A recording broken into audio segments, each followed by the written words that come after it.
Did it kick? I've been talking about Shit.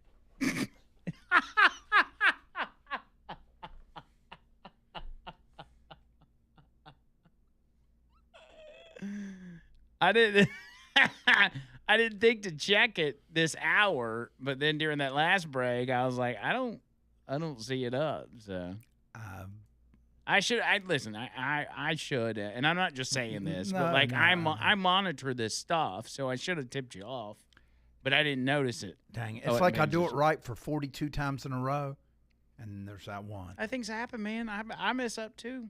It's I ain't perfect. unacceptable. Let's start the show over. Leland's going to have to wait. All right, we're starting the show over. Hey Yeah. now, hey now, everybody, welcome to the show, John Byrne. No, seriously, Chuck Davis bringing you this part of the show. ChuckDavisLaw.com. Call him up for all your attorney needs. He's got you covered on whatever it is, and even if it's, as I always say, if it's outside his wheelhouse. He's got a network of the best of lawyers around, and he's going to be, I called him a lawyer. Somebody who was an attorney and a lawyer.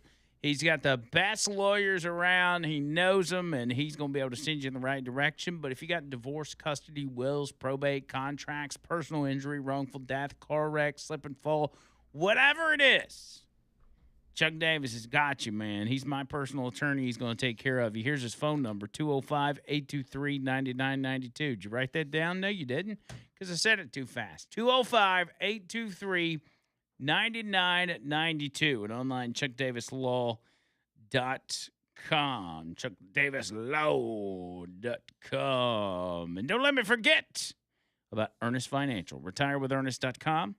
RetireWithErnest.com. Get in touch with my buddy David Ernest. He's going to take care of you as well. It's about your money and taking care of your money, your assets. Asset preservation is a term that he used. I don't use that term very often because it sounds, sounds like only smart people use that. But asset preservationist, that means your money gets preserved. They basically put a floor under your retirement. So if you're 55 or older and you got over 50K in your retirement, that's what they usually say. But I'm really for anybody, if you got over 50K in your retirement and you're continually putting money in there, go ahead and call them and get a plan together, because you can't be too prepared. I saw something the Chubb father posted earlier today, and it says it was something like proper preparation prevents piss poor production or something. Or performance. Performance. Maybe that's what it was. It was the 6 Ps, I think he called it. I like that. He said, let me find it. I don't know when he posted it, but where's the video, Will? Proper preparation prevents piss poor performance. There you go. That's all that is. Ernest Financial. RetireWithErnest.com is the website. 833-596-7233. That's 833-596-7233. Online. RetireWithErnest.com. Did I give the disclaimer on Chuck Davis? I don't think I did. When I was talking about Chuck Davis, don't forget. I don't think so, yeah. No representation is made for the legal services provided or superior to the legal services provided by other lawyers. Whew. Don't want to forget that. I might get sued. Without further ado, ladies and gentlemen, it is time for the Wheel of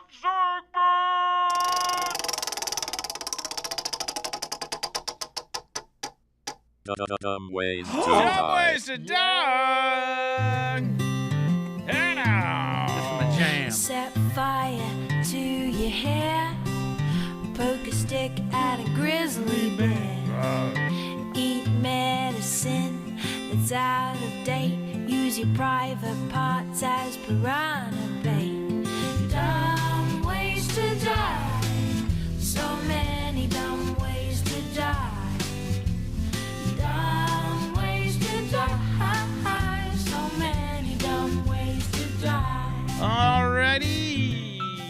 Dumb ways to die. Let's go. Up first, heartbreaking photos show Florida hiker, 31 years old, who was killed and dismembered by an alligator as her boyfriend desperately tried to save her. That's got to be the first one I pulled out. I know, man. You know, it's like the song is so sweet, and you get into it, and then you forget what she's singing about. Heartbreaking photos emerged Tuesday of the Florida woman fatally mauled by an alligator while hiking with her boyfriend over the weekend. This was back on June 30th. Native Californian Brittany Clark, 31 years old, was seen smiling in a sleek red slip dress just months before Sunday's trip turned tragic when the couple went for a swim in the Econlockhatchee River at Little Big Econ State Forest. A giant 12-foot alligator lunged from the water and clenched its jaws onto Clark as she was just in 3 feet of water, ripping one arm completely off, according to officials. Oh, God. Quote, they were hiking and they just stopped for a swim, according to the Florida Fish and Wildlife Conservation Commission spokesperson. He said she was bitten on both of her arms. The boyfriend was the one that made the phone call. He was just trying to get her from the alligator's mouth, and on the way to the hospital, she did pass away from her injuries. Her boyfriend, Chance Allison, desperately tried to fight off the beast. Allison heroically freed her arm, but the alligator instantly clamped onto her other arm. A frantic 911 audio captured Allison trying to stem catastrophic blood loss on the shore. Her boyfriend screaming that both of her arms had been severed. A woman described Clark's injuries as horrible, adding that, quote, one of her arms is completely off and the other one is attached barely. They said, quote, bad, real bad. Please hurry. She's losing a lot of blood. We need to stop the blood. I'm getting dizzy. This is bad. That's bad. Wildlife officials have since euthanized and decapitated the alligator, keeping its head as evidence. Well, you know what they should have done? They should have ripped each front paw or whatever the hell you call it off and then thrown them in the water, and then the other alligators would have torn him to shreds. I mean, the alligator doesn't know. Don't you dare go there. Don't you dare go there. I'm just saying the alligator's just out there trying to survive, man. Animals are friends. That's you. Animals are friends. that animal is definitely not a friend. No. All right, let's move on. Next up, Arizona toddler. Oh, God, no. Arizona toddler declared dead was found alive in the morgue. This one's crazy. I don't know if I can take that. They got toddlers and they got girls. But he was found alive, right? I don't know yet. I don't read these stories in advance. At 6:20 p.m. on Super Bowl Sunday, an Arizona toddler was pronounced dead in an emergency room. At 11:52 p.m., the boy was found breathing in a hospital morgue. What happened during that nearly 6-hour period and the circumstances that led to the near drowning of 18-month-old Vincent Fiordelino in a pool are now under investigation by the Maricopa County's Attorney's Office. Quote, the child ultimately survived and has been released from the hospital, according to a statement, but the department has also recommended to the county attorney that his parents be charged with child abuse.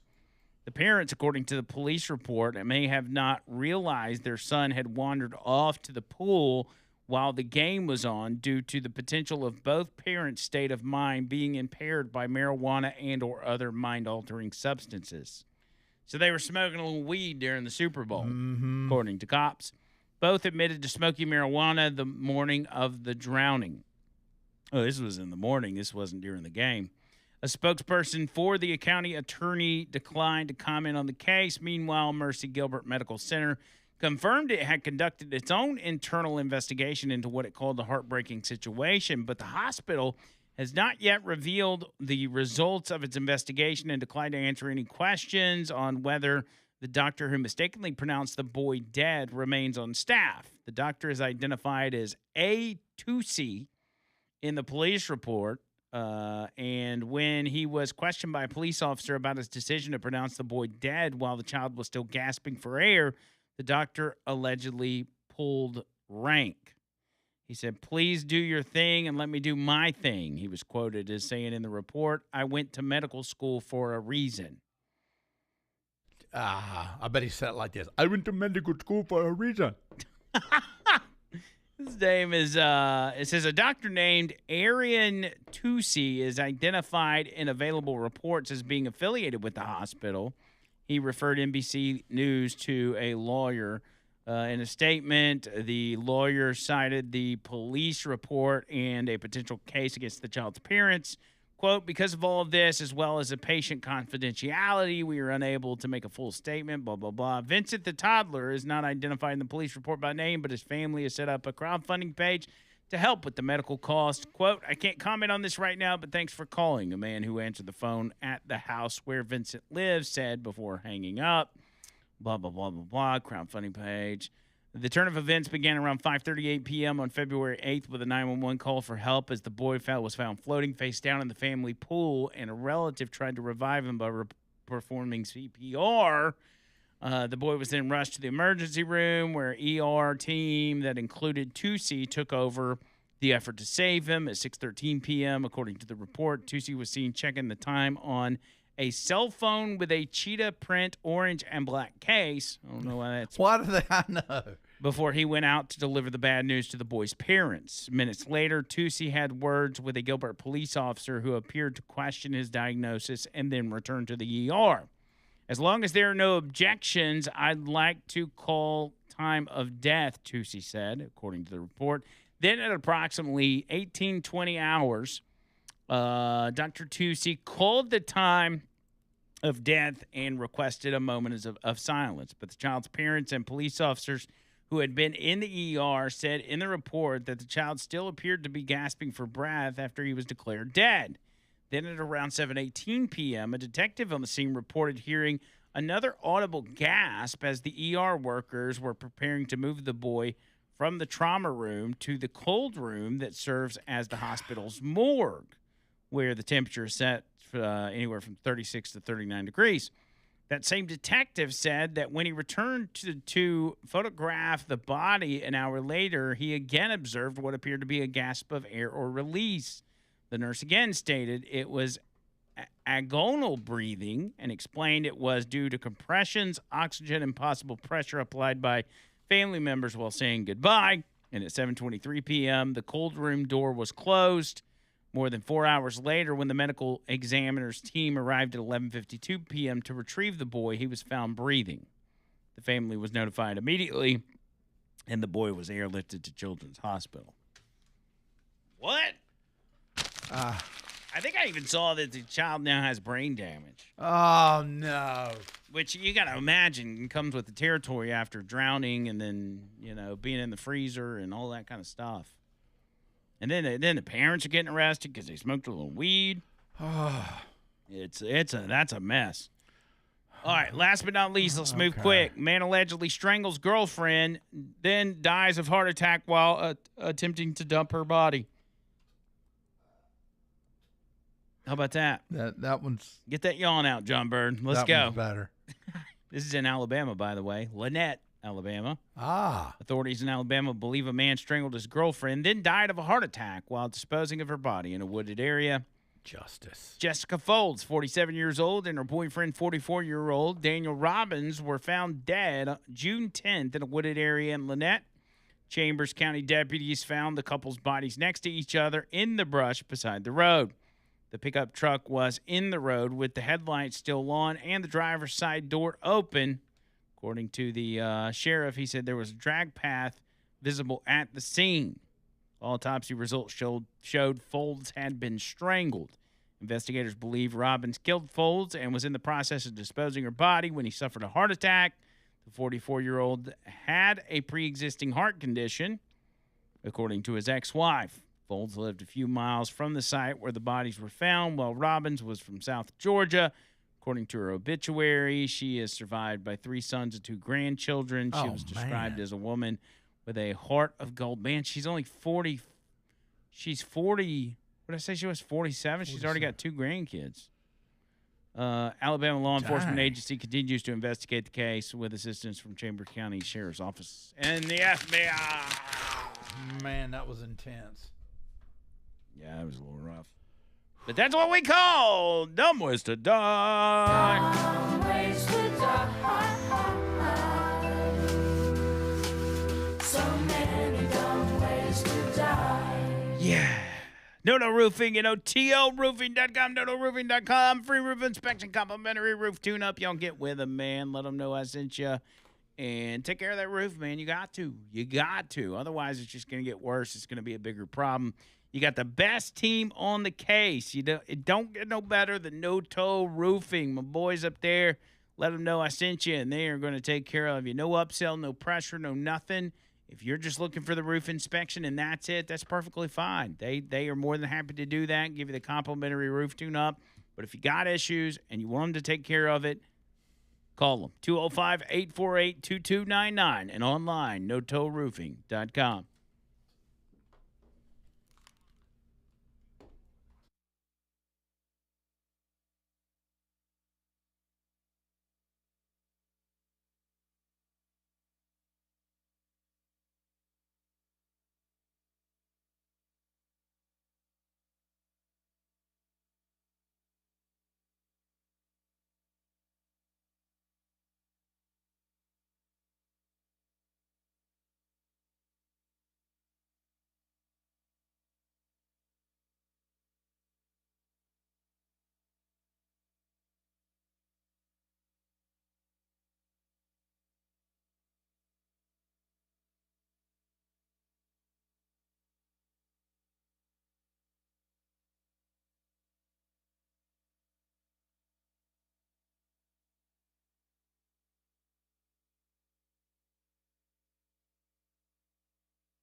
Well, I'm sorry. I've got a question. Is this the former lead singer of the Presidents of the United States?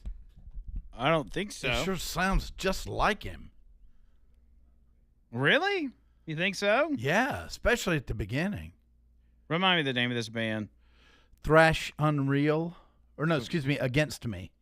Against Me. Against Me? Yes, exclamation point. Is the Against Me singer the former singer of Presidents of the United States?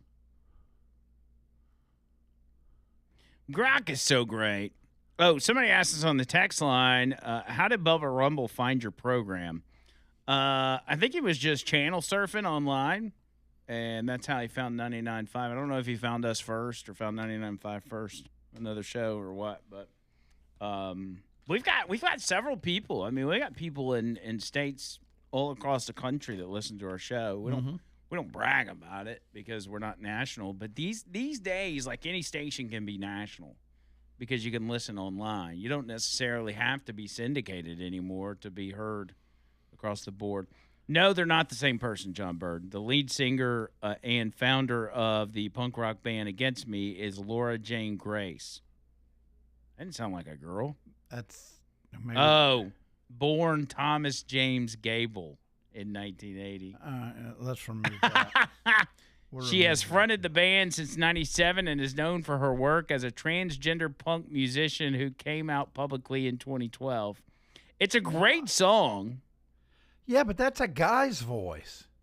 Chris Ballou is the president of the United States singer. Hey, real quick, Alabama Men's Clinic, alabamamensclinic.com. There's not a whole lot I got to tell you about them other than I'm doing treatments from Alabama Men's Clinic right now. And I mean, I've only been doing it 2 weeks, and I already feel better. I really do. I don't know what my T levels are. I don't know if it's going up or what. I'm assuming it is. But I can absolutely tell a difference, and I wouldn't tell you that if it wasn't true. I'm excited to see what's to come as far as getting leveled out and just feeling like a new man, especially in the mornings. Now, I'm not saying that's going to be the case for everybody, but I'm just telling you about me. I feel better in the mornings, and I feel better throughout the day thanks to Alabama Men's Clinic. So get in touch with them. Set up your first appointment to get tested and see where your T levels are at.